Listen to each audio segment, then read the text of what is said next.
This is Tom Colley for Through the Ropes Boxing. Delighted to be joined with none other than St George Groves. George, how are you, mate? Landed in Saudi. When did you land? Yeah, it's great. I'm doing well. Saudi's good fun. It's my third time here now. Second time in Riyadh, and it's very. I don't know.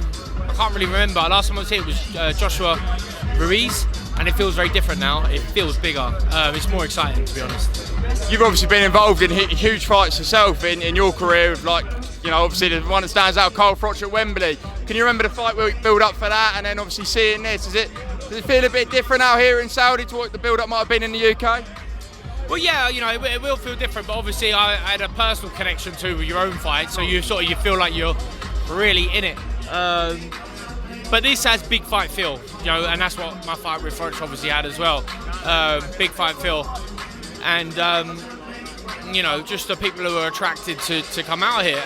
The status of the fight is huge. You got the number one versus the number two, and people can't decide who number one, number two are. They're going to fight each other. We're going to have one champion, one undisputed champion with all the belts. So that's a priceless thing in itself. I'm out here working, but I would have been out here just to see it regardless. And because I'm a boxing fan, and for the status of this fight, I'd love to have been here no matter who it was, whether it was Anthony Joshua contesting this or someone else. So I think it is with the two best heavyweights in the world. I'm fascinated to see who comes out on top, who deals with the occasion, who's dealt with the build-up, who's dealt with the fallout and then the rebuilding, the extended camps and whatnot. And yeah, we're in Saudi. There's a lot of boxing in Saudi Arabia now, and they do things big. They do things to the best that they can. This probably got more atmosphere than any other card that I've seen out here or been to. So everything's going in the right direction. The problem might be is where do we go from here? Is it all downhill from here? We've got the heavyweight number one and number two. Where do we go from here? But we've already, in a couple of weeks' time, they're back 5v5. It's a real shame that Bivol versus Batervia fight isn't happening, but there's a real commitment to boxing from the organisers out here in Saudi. So it's great for us boxing fans. Now, obviously, we've got a stacked card. We don't want to take all your time up going through it all, but the main event, George, obviously captures so much imagination. You've got Usyk who's come up. He's a smaller man, but so technically gifted, against Fury, who, again, has looked, apart from his last performance, looked pretty untouchable at heavyweight in recent times. How do you see the fight unfolding on Saturday, George? Well, we'll see exactly which type of Fury comes in, because Fury at times will be totally different. Under Sugar Hill, Sugar Hill likes him to come out and fight like a Kronk fighter, and that might be his best route. It's to try and be the bigger, stronger man and take the centre of the ring and really make Usyk work super hard for every inch of that ring. If Usyk wants to get into him, he's going to have to cover some distance because his arms are shorter.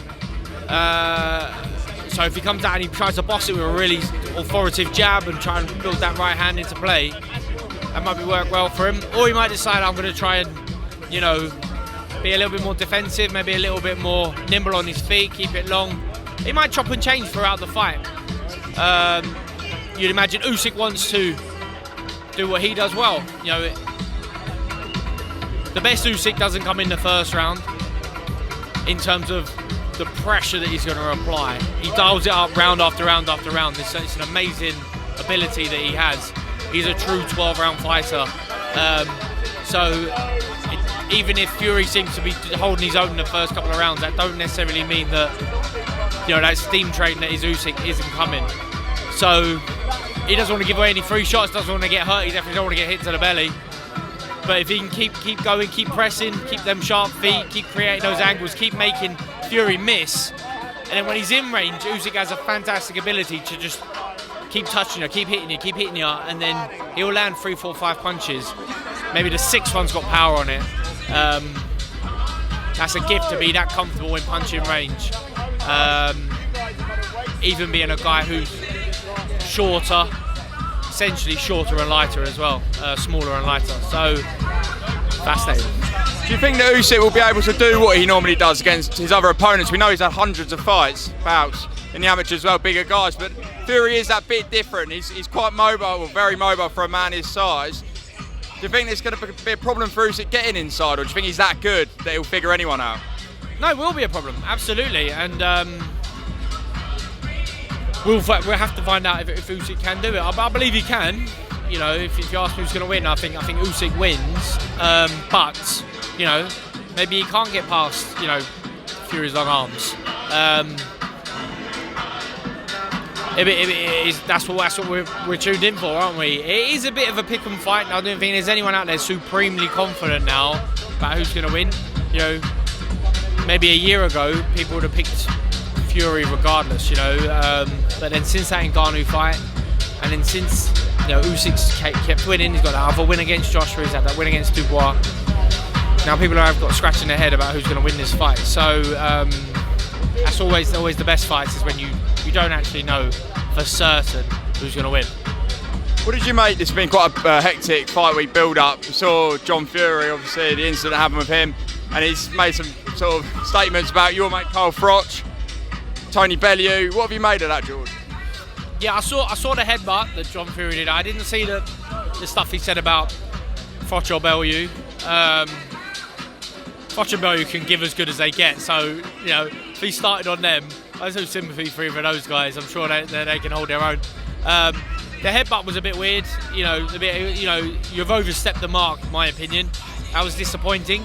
And I'm sure members of the Fury team are disappointed with John for that, but maybe no one pulls him on it, because essentially he's Tyson Fury's dad, and he is that sort of caricature at times of being a bit wacky and says outlandish things, but he obviously, for me, overstepped the mark there. But the build-up, other than that, has been really exciting. They've got the right people out here in terms to build the fight. There's lots of media coverage, so you can't help but get excited. I think, and as I say, it's still all to play for. George, I'm conscious you're working tonight, and I don't want to take up too much of your time. So just one last question I wanted to ask you about. The Mike Tyson-Jake Paul fight, it's divided a lot of opinion. What do you take from it? Do you think it's going to be a real fight? And if it is, does Tyson still got enough to beat Jake Paul? I don't think it's going to be a real fight. I just think it's a bit risky. I think Jake Paul's like 30 years younger than, he's half the age of Mike Tyson. So Paul knocks Tyson out. That doesn't really. It's not like if he knocks out Nate Diaz or one of these guys who, yeah, sure, they're past their prime, but they're not knocking on the door for their pension anytime soon. But if Tyson knocks Jake Paul out, we'd all be like, wow, that was amazing, let's celebrate. So that might be written into the script, I don't know. But I think it'll be more entertainment, more YouTuber boxing, and a fun and no doubt a really entertaining event. Tyson always brings value, and Jake Paul always brings value. So, and two together, it's sort of a recipe that always wins. But personally, I don't think it will be a real fight. I think it'll be more of an exhibition, but we shall see. George Groves, thank you very much for speaking to the Ropes. Thank you for your time, mate. It's been a pleasure.